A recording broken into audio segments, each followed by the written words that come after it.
So now I come to tribe. Tribe মানে কি? Tribe মানে কি বলা হতো?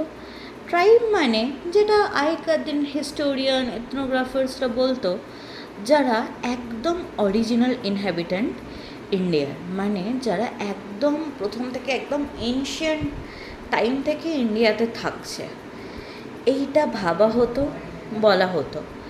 কি ট্রাইবাল আইডেন্টিটিকে দুটোভাবে দেখা হচ্ছে, একটা হচ্ছে পার্মানেন্ট ট্রেটস, একটা হচ্ছে অ্যাকিউর ট্রেটস। পার্মানেন্ট ট্রেটস মানে কি হবে? ধরো কী ধরনের রেসের তারা, এই যে লেখাই আছে 4টে ল্যাঙ্গুয়েজ দেখবে, আরিয়ান, দ্রাভিডিয়ান, আর কি একটা আরও দুটো কি ল্যাঙ্গুয়েজ লেখা আছে, আমার ঠিক এই মুহূর্তে মনে পড়ছে না।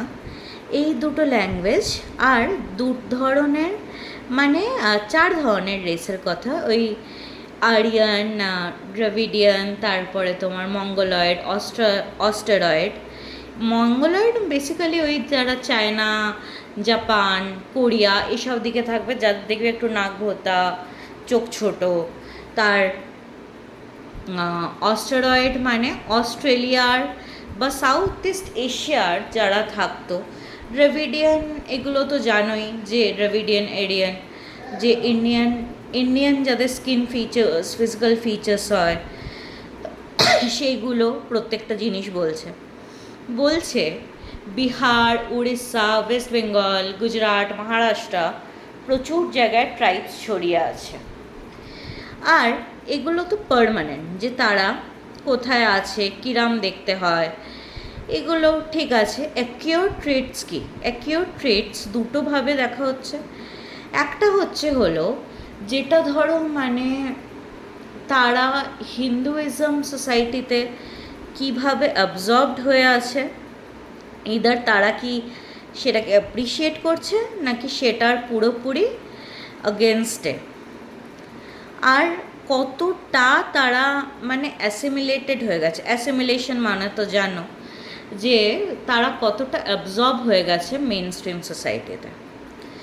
তো এবার সোশিওলজিস্ট, পাবলিক পলিসিস যারা আছে, তারা সবাই যে ট্রাইব পড়লো, তারা সবাই দেখলো ট্রাইব পড়তে পড়তে কেউ বললো যে তারা ব্যাকওয়ার্ড হিন্দুস টাইপেরই, বা তাদের মধ্যে সেরম আলাদা কিছু নেই, তারা লোয়ার কাস্টেরই, মানে ওই কন্টিনামে আছে।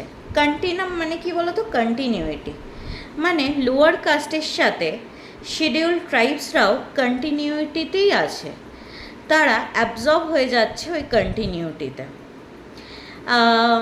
তাদের মধ্যে আলাদা কিছুই নেই।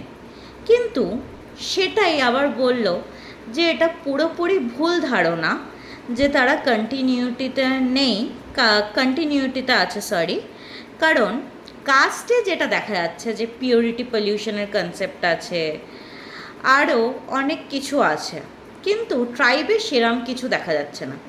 ট্রাইবে একটা খুব স্ট্রং সলিডারিটি আছে, আর ওরা কিনশিপ, ব্লাড রিলেশনটাকে খুব বেশি মানে। তো সেই জন্যে এটা কাস্ট আর ট্রাইব এক ধরনের বলা যায় না, আর ওদের মধ্যে অত বেশি হায়ারার্কিও নেই। কিন্তু আগেরবার কি বলেছিল, যে হায়ারার্কির লেভেলটা কম, যারা এক টাইপেরই দেখছিল, আর কিছু তেমন ডিফারেন্স নেই, হ্যাঁ না কোনো ডিফারেন্স নেই। কিন্তু যারা এটা অপোজ করলো, তারা বলল যে ট্রাইবে যেটা দেখা যায়, তারা জাস্ট নিজেদের মতো থাকে, এক ধরনের অকুপেশনই ফলো করে, আর তোমার কিনশিপ বন্ড ওদের মধ্যে অনেকটা বেশি। কিন্তু 1970s মধ্যে যেটা দেখা গেল, সেইটা হলো যে এই যে বলছে যে ট্রাইব একদম সেপারেট আইডেন্টিটি, ট্রাইবরা একদম আলাদা, সেটা দেখা গেল পুরোপুরি ভুল। কেন? কারণ কি বললো, ট্রাইবকে যারা বলছিল তারা বললো যে আইসোলেটেড, তারা কম নাম্বারে, তারা এরম কিছু কাজ করে না। কিন্তু দেখা গেল ট্রাইব সারা ভারতবর্ষে জুড়ে ছড়িয়ে আছে, তো প্রথম কথা। তাছাড়া তারাও এই এগ্রিকালচারের কাজ, বা ধরো এই যে বাস্কেট বানানো, সব কাজই তারা করছিল, আর একদম যে জিওগ্রাফিক্যালি সেক্লুডেড, এই সব কিছুই নেই। আর ট্রাইবাল আইডেন্টিটি বা তো এইটা বলা হলো যে শূদ্রদের যেরম অ্যাবজর্পশন হতে লাগলো সংস্কৃতাইজেশনের থ্রু আস্তে আস্তে, ট্রাইবরাও কিন্তু তাই হয়েছিল। আর এটা ট্রাইবরা যে এটাও বলা হয়েছিল যে ট্রাইবরা একটা খুব উইক গ্রুপ, সেটাও পুরোপুরি ভুল ধারণা। কারণ কি, আগে মানে যখন ফরেস্ট ছিল বা কলোনিয়াল পাওয়ার অতটা ছিল না, ট্রাইবরাই হয়তো কিংডম নিজেরা বানিয়েছে। ট্রাইবরা নিজেদের পাওয়ারফুল, হয়তো ট্রাইবরা যুদ্ধ করে মেনল্যান্ডে যারা আছে তাদের থেকে যুদ্ধ করে তাদের ল্যান্ড নিয়ে নিয়েছে, সেইভাবে বানিয়েছে ট্রাইবরা নিজেদের ল্যান্ড, বা তারাই মিলিটারির কাজ করতো। তো কিন্তু যখন আস্তে আস্তে কলোনিয়াল পাওয়ার হলো, ব্রিটিশ এলো, ফরেস্ট এইসব কেটে দেওয়া হলো, তো তখন ট্রাইবরা বলতে পারো যে তখন ট্রাইবদের অবস্থা খারাপ হতে লাগছিল। আর এটাকে মানে ট্রাইবদের র্যাদার যে একটা খুব পুরনো আইডেন্টিটি, পুরনো এই হেন তেন না পড়ে, ট্রাইবদের কিভাবে এক্সপ্লয়টেশন হয়েছে, তাদের যে রিসোর্সেস কিভাবে এক্সপ্লয়েটেড হয়েছে, সেটা নিয়ে major part of public polycyst বা সোশিওলজিস্টরা কনসার্ন। এটাও দেখা গেল কলোনিয়াল পাওয়ার চলে যাওয়ার পরে যে ট্রাইবরা তোমার যে নেহেরুভিয়ান এরা, মানে জওহরলাল নেহরু ফার্স্ট প্রাইম মিনিস্টারের সময় তোমার যেটা দেখা গেল যে ট্রাইবাল সাইটসে তোমার, এবার ফরেস্ট তো দেখো বিভিন্ন কাজে লাগে, ফুয়েল বানাতে, পেপার বানাতে, হাইড্রো ইলেকট্রিসিটি প্রজেক্ট করতে। তো প্রত্যেকটা জায়গায় হয়তো পুরোপুরিভাবে ফরেস্ট ক্লিয়ার করে দেওয়া হলো, চাষবাস ট্রাইব কীভাবে খাবে তার কোনোই জায়গা নেই। ট্রাইবরা কিন্তু তাছাড়া এই এলিফ্যান্ট চড়াতো বা কিছু ফরেস্ট থেকে জিনিসপত্র বিক্রি করতো, এইসব সব সোর্স অফ ইনকামই তাদের হাত থেকে চলে গেল। এইবার ট্রাইবরা কি খাবে না খাবে এইটা তো প্রশ্ন হয়। সেই জন্যে যখন আমার থেকে আমার রিসোর্সটা চলে যাবে, ধরো এই যে বলছে AIL এর টিচিং জব নাকি পুরোপুরি চলে যাবে, এই টিচিং জব পুরোপুরি চলে গেলে আমরা বা আমাদের মতো লোকেরা কি করবে? আমাদের তো কোনো সোর্স অফ ইনকাম থাকবে না। So that same thing happened with tribes, right? তো এটাই তোমার মোট কথা যে ট্রাইবের এইভাবে সমস্যা শুরু হয়। এবার এই জন্যে তোমার বিভিন্ন জায়গায়, স্পেশালি নর্থ ইস্টে, ছত্তিশগড়, ঝাড়খণ্ড, এইসব জায়গায় প্রচুর ট্রাইব ছিল। তাদের থেকে যখন এমনি মেন স্ট্রিম সোসাইটির লোকজন বা হিন্দু, সিম্পলি হিন্দুই বলো, because India is predominantly a Hindu country, land নিয়ে নিজেরা কাজকর্ম নিজেদের বেনিফিটের জন্য শুরু করে দিল, তখন কি হলো? ট্রাইবরা যখন ডিসপ্লেসড হয়ে গেল, তাদের মধ্যে একটা এরম মনোভাব চলে এলো যে আমাদের থেকে সব নিয়ে নিয়েছে। ইদার তারা কেউ কেউ পুরো রকমভাবে সংস্কৃতাইজেশন হয়ে এই হিন্দুদেরকে, মেন স্ট্রিম সোসাইটির লোকজনকেই সার্ভ করতে শুরু করলো, বা তারা এটাও এই যে এত যে মুভমেন্ট শোনো না, নর্থ ইস্টে হচ্ছে নাগা মুভমেন্ট, আসামিস মুভমেন্ট, কেন হচ্ছে? কারণ ওইখানে জড়ধারা ট্রাইব আছে না আছে, তাদের যে এত ইমিগ্রেন্টস যাচ্ছে যে ওইখানের লোকের কাজ করার কিচ্ছু নেই, ইমিগ্রেন্টসরাই সব কাজ করে নিচ্ছে।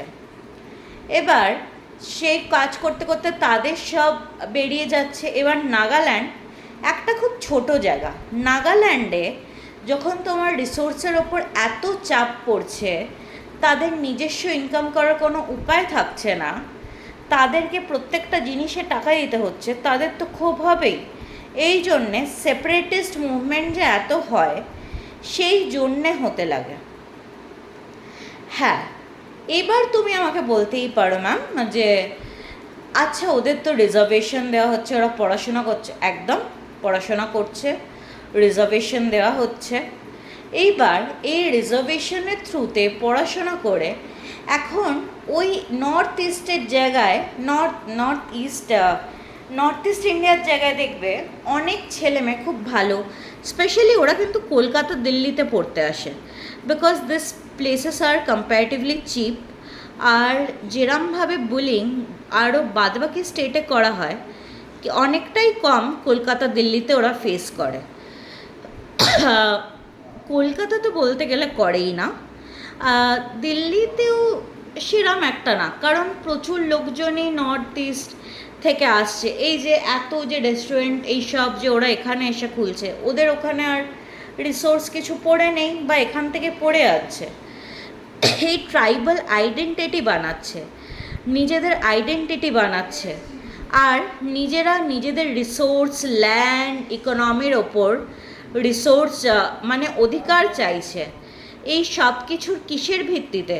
এই সব কিছু এটার ভিত্তিতেই সকালেও বা আমি তোমাকে যতবার পড়িয়েছি হয়তো বলেছি, এডুকেশনের চেয়ে পাওয়ারফুল কিচ্ছু হয় না। তারা কনসিয়াস হচ্ছে নিজেদের রাইটের ব্যাপারে, কিংবা কেউ যদি এখানে এসে পড়তে এসে তাদের ওপর রেসিস্ট কমেন্ট করে সেটার ওপরেও কনসিয়াস হচ্ছে। তো তারা এইবার নিজেদের অধিকার চাইছে নিজেরা, যে এইবার আমরা করব। আর এই মিডল ক্লাস এডুকেটেড যে ট্রাইবালসরা, তারা গিয়ে এই যে নিজেদের আইডিওলজি, হয়তো তাদের চেয়ে ডাউন ট্রডেন যারা হয়তো অতটা পড়াশোনা করতে পারেনি তাদের মধ্যে ছড়িয়ে দিচ্ছে, আর তারাও নিজেদের স্টেটের জন্য লড়াই করছে। তোমার এই যে কোনো সেপারেটিস্ট মুভমেন্ট বলো না, যেটাই হচ্ছে, হবে কেন? যদি আমি কোনো স্টেটে এমন যাই যেখানে তাদের চাকরি নেই বাট বাইরের লোককে চাকরি দিচ্ছে, it's a very concerning thing না? এই আসাম, নাগাল্যান্ডে এই এত গুলি, বোমা এইসব যে চলছে, তার তো একটাই কারণ, যে আমাদের স্টেট আমাদের করে দাও। আর ওদেরকে যে অনেক কিছু প্রমিসও করা হয়েছে, যে গভর্নমেন্টের এই ল্যান্ডটা দেবে, ওই ল্যান্ডটা দেবে, সেসব দেওয়া হয়নি। এমনকি মহারাষ্ট্র এসব দিকেও, ছত্তিশগড়, ঝাড়খণ্ড যে দুটো আলাদা স্টেট হলো, কেন হলো? যাতে মানে ইন্ডিয়ার পার্টি, অফকোর্স ইন্ডিয়ার পার্ট, বাট তারা নিজেরা নিজেদের মতো থাকতে পারবে, ছত্তিশগড়ের লোকজন বা ঝাড়খণ্ডের লোকজন অন্য স্টেটের সাথে মারপিট করে বা অন্য কমিউনিটির সাথে মারপিট করে থাকতে হবে না, so that they can exercise their right completely. এই কাস্ট আইডেন্টিটি আর ট্রাইবাল আইডেন্টিটিতে একটা খুব মানে ইম্পর্টেন্ট জিনিস আছে, সেটা হলো ধরো যারা আপার কাস্ট, তারা কি মনে করছে? তারা মনে করছে যে কাস্টের এখন আর কিছু যায় আসে না। বাট কেন মনে করছে? তারা বছরের পর বছর টর্চার করে আজ এই জায়গায় এসছে, হয়তো নিজেদের হিস্ট্রিটা লুকিয়ে দিচ্ছে যে না, টর্চার কিছু করিনি, হয়নি, যা হওয়ার অনেক আগে হয়েছে। তারা কাস্টটাকে অ্যাজ অ্যান ইনস্টিটিউশন ইগনোর করছে। বাট যখন সেটা লোয়ার কাস্ট বা লোয়ার ট্রাইবস হচ্ছে, তো তাদের জন্য তো এটা একটা খুব বড় আইডেন্টিটি হয়ে যাচ্ছে না, যে আমি এই কাস্ট, এই ট্রাইব থেকে এসেছি, আমার জেনারেশন, আমার যে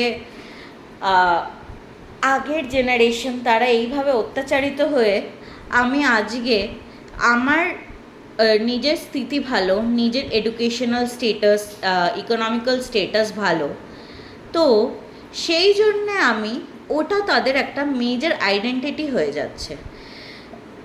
এটাই যে বলা হচ্ছে যে ট্রাইবালসদের ইদার প্রপারলি দেখা হোক তাদের নিড কী, কারণ অনেক সময় তাদের যেটা নিড সেটা ইগনোর করা হয়ে যায়।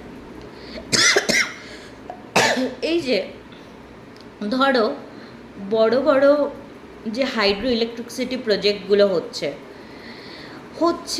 কিন্তু ট্রাইবাল লোকদের তো সরিয়ে দিচ্ছে, বেশিরভাগ হয়তো তাদের বাড়ি ওদিকে, তাদেরকে কোনো টাকা পয়সাও দেওয়া হচ্ছে না সেরমভাবে, বা তাদের থাকার অল্টারনেটিভ ব্যবস্থাও করে দেওয়া হচ্ছে না। তখন তারা ক্ষোভ ছাড়া আর কী রাখবে? তারা ওই জন্যে নিজেদের আওয়াজ নিজেদের ওঠাতে হবে। এই কারণেই এত যুদ্ধ, এই কারণেই এত মতবিরোধ, এই কারণেই হয়তো স্টেটে এত লড়াই, এই কারণেই রিলিজিয়াস এথনিসিটি এত লড়াই। তো this is all about caste and tribes, and the last is family and kinship. ওটা নেক্সট ভিডিওতে বোঝাচ্ছি।